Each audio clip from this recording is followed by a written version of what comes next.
Em 1848, apenas 4 anos após o telégrafo elétrico enviar a primeira mensagem em código Morse, tap, tap, tap, as adolescentes americanas Maggie e Katie Fox alegaram estar recebendo mensagens dos mortos, tais como toque, toque, toque. Rap, rap, rap.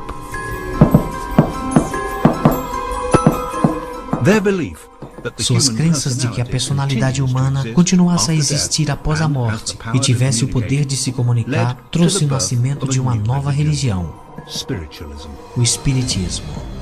I have a lady in the spirit world, okay? It's a mother lady in the spirit world. She's really coming through. And she's talking to me about the 17th. My mother passed away on the 17th. Today, hoje, existem centenas de milhares de seguidores espalhados pelo mundo afora. Muitos procuram o Espiritismo na esperança de receber uma mensagem do além, e mesmo após 150 anos de história do Espiritismo, ele ainda continua a revelar um curioso e surpreendente relacionamento entre as comunicações que contornam esse mundo.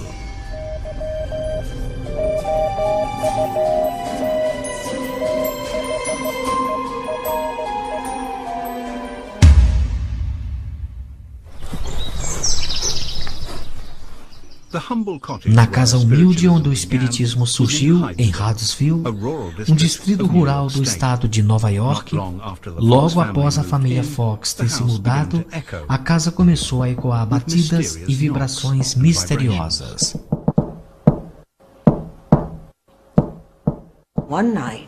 Em certa noite, toda a família vai mais cedo para a cama e as estranhas batidas começaram. E uma das meninas, Katie Fox, que tinha mais ou menos 11 anos de idade, disse aos ruídos. Ela começou a falar com os ruídos e disse: "Por que você não faz como eu faço?" E ela estalou os dedos e as pancadas começaram a imitar o som que a criança produzira.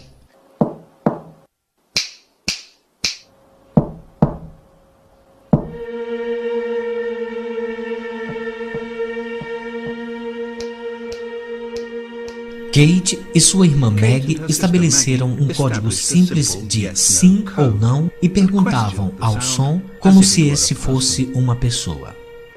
E a história que o ruído contara foi que ele era o espírito de um vendedor ambulante que fora assassinado e enterrado no porão da casa. E como a notícia se espalhava pela cidade, as garotas concordaram em repetir o feito para uma crescente audiência e, claro, uma crescente especulação. E até mesmo os mais incrédulos falharam em encontrar uma explicação lógica e racional para as batidas. Então, ficaria decidido que ou Kate e Maggie eram excelentes charlatãs, ou que estariam mesmo se comunicando com o mundo espiritual.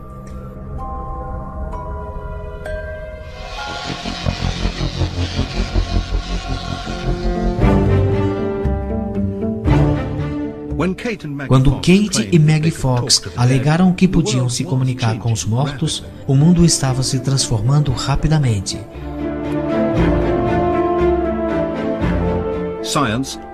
A ciência estava desafiando velhas certezas.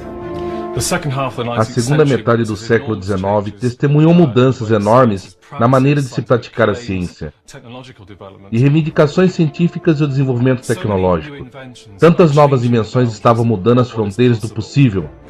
Câmeras, trens, telégrafos, mudando a maneira das pessoas fazerem as coisas, mudando a maneira das pessoas se relacionarem uns com os outros.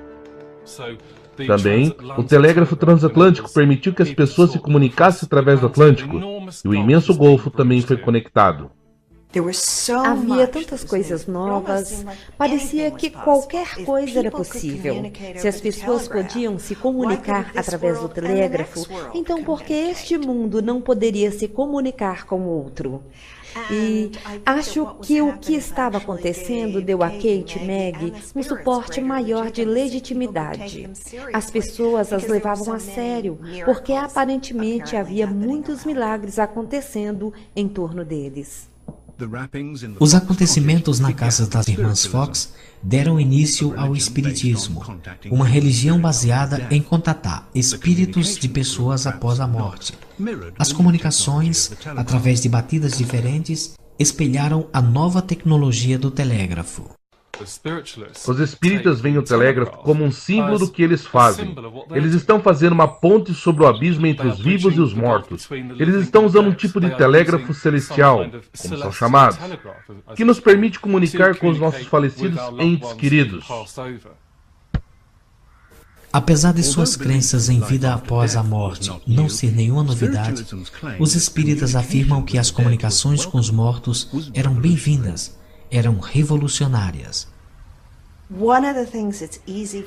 Uma das coisas que eu acredito ser facilmente esquecido hoje em dia é que, em geral, antes de meados do século XIX, receber a visita de um espírito era um acontecimento genuinamente herético ou assustador. Era ainda uma evidência absoluta de insanidade ou de uma visita do demônio. E que através da ajuda de espíritos ou atos carismáticos, charme e magnetismo, Kate e Meg muito ajudaram a popularizar uma ideia que dizia que os espíritos são bons e que a vida após a morte é boa. E esta era uma ideia muitíssimo radical. Qualquer um que, assim como as irmãs Fox, acreditasse que pudesse fazer contato com outro mundo através dos espíritos, ficava conhecido como médium. As irmãs Fox foram as catalisadoras que fundaram essa ideia toda de que pessoas do outro lado estariam se comunicando. E elas assentaram algo na consciência do mundo naquela época, da qual abriu uma porta para outras pessoas com episódios de mediunidade em suas vidas que eu chamo de algo vivo ou abençoado, que pode caminhar entre os dois mundos, e é isso que a mediunidade é. Muitos espíritas consideram que os médiums são apenas outras formas de tecnologia. Os médiums são aparelhos telégrafos orgânicos. Eles são a linha final do telégrafo espiritual. Os médiums são, na realidade, comparados às placas fotográficas. Eles trabalham bem no escuro, são sensíveis a certos tipos de luz ou vibrações. Uma epidemia de acontecimentos espirituais se espalhou pelos Estados Unidos assim que centenas de homens, mulheres e crianças de todos os níveis sociais afirmavam que também eram médiums. A carreira da mediunidade é uma boa maneira de avançar e começar. Você é visto pela sociedade e você é notado por pessoas que estão acima de você na esfera social. Você é notado por cientistas, homens famosos e muitos jornalistas. E isto é definitivamente uma ruptura na importante barreira social. No final do século XIX, havia uma massiva migração da Europa para os Estados Unidos, das florestas do Oeste cruzando o país. E o Espiritismo aparentemente permitia que essas pessoas mantivessem contatos com suas raízes. As pessoas estavam mudando. Elas não estavam apegadas ao clero da igreja como estavam no passado. Se alguém morresse ou você se mudasse para uma nova comunidade, quem estaria lá para te dar forças? Então, essencialmente, o que se tinha era de acordo com a mudança das pessoas. Elas estabeleciam uma nova família para o morto, já que eles não mais teriam uma extensão familiar por perto. O Espiritismo providenciou respostas às perguntas sobre vida após a morte de uma maneira que as religiões já estabelecidas falharam em fazer.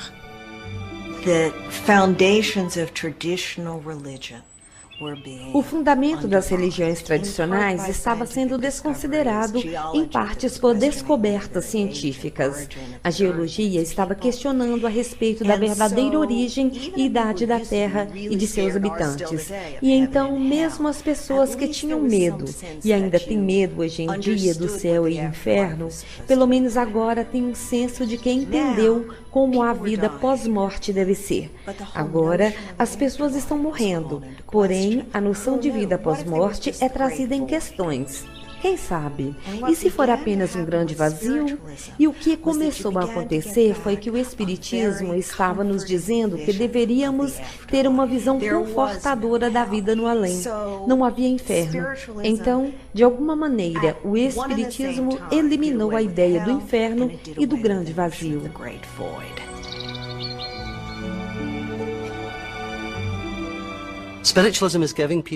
O Espiritismo estava permitindo que as pessoas pudessem ver um mundo ainda não visto sem ter que passar por nenhuma doutrina religiosa. É algo que você pode fazer individualmente e não tem que praticar em certo lugar, e isso é para todos os seres humanos. Então eu acho que o Espiritismo em si, sua ideia, atinge as estruturas religiosas.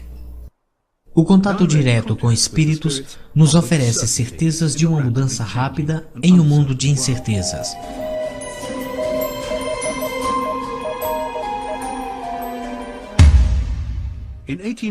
Em 1852, apenas 4 anos após os primeiros acontecimentos em Huddersfield, o Espiritismo chegou à Grã-Bretanha. O movimento rapidamente ganhou a atenção entre trabalhadores das minas e usineiros do Polo Industrial Norte. Uma das mais fortes adeptas foi a médium Emma Harding Brinton. Emma Harding Brinton Emma Harding Brinton havia estado na América, onde conheceu as irmãs Fox. E quando ela voltou, dava palestras. E as pessoas se interessaram e formaram grupos. E minha bisavó foi uma das pessoas que fundaram o primeiro centro em Huddersfield.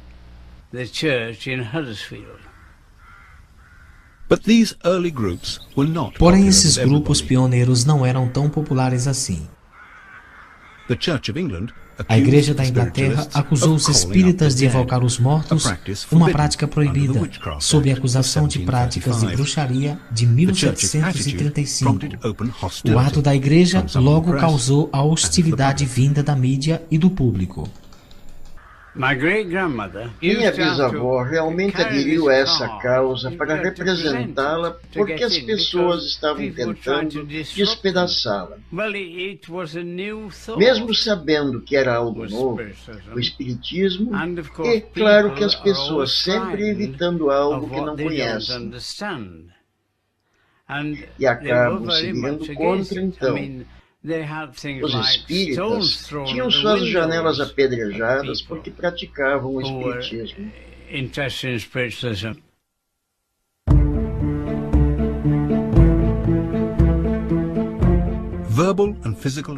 Os ataques físicos e verbais não atrapalharam o crescimento do movimento.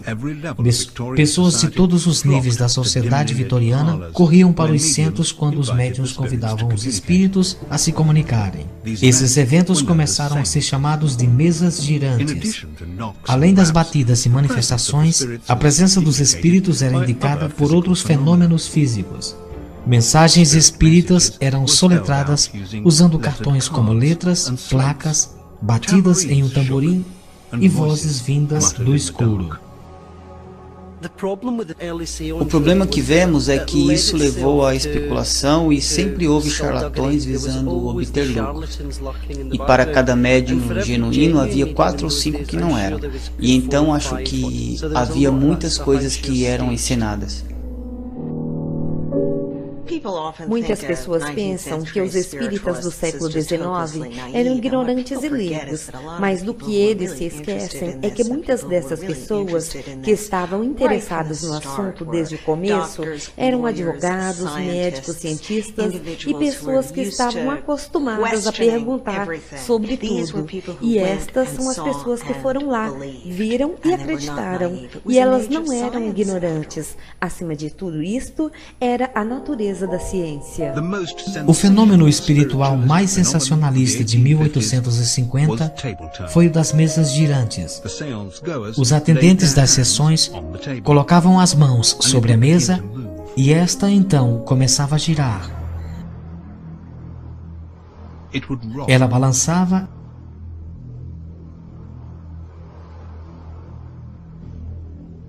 e girava.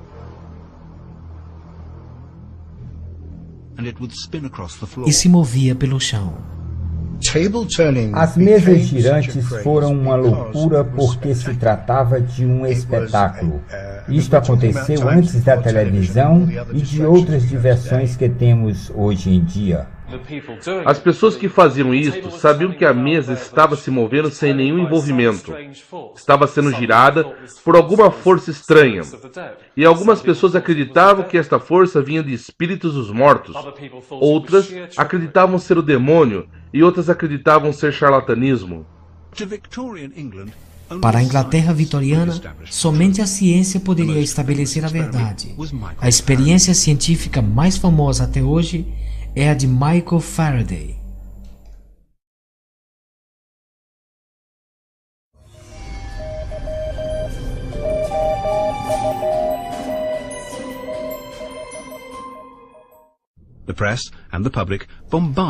A imprensa o bombardeou com pedidos de investigação. Um pioneiro no campo da força elétrica e cristão assumido, Faraday era profundamente cético em relação a qualquer fenômeno espiritual. Após atender 2 sessões, ele voltou ao trabalho em seu laboratório para divisar um experimento científico para ver se havia explicação lógica para o movimento das mesas. Faraday aborda as mesas girantes como um problema nas forças físicas. Então ele construiu uma máquina para distinguir o que era fraude e o que era força real. Ele consiste de 2 pranchas separadas por rolos de vidro que permite o movimento entre as 2 superfícies, que aumenta qualquer tipo de força horizontal, mesmo quando pressionado para baixo. Então, com este aparelho, Faraday quis mostrar que quando os praticantes de mesas girantes colocavam suas mãos sobre a mesa, haveria um movimento. Haveria um movimento para a direita e para a esquerda, indicando a presença de uma força horizontal.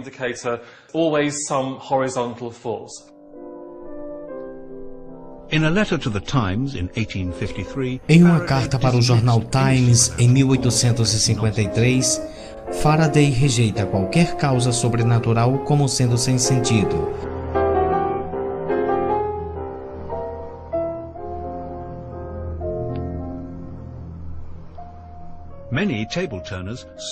Muitos praticantes das mesas girantes discordaram das conclusões de Faraday. Eles não conseguiam entender como um contraste de pressão horizontal poderia responder pelo movimento dramático a que eles estavam presenciando.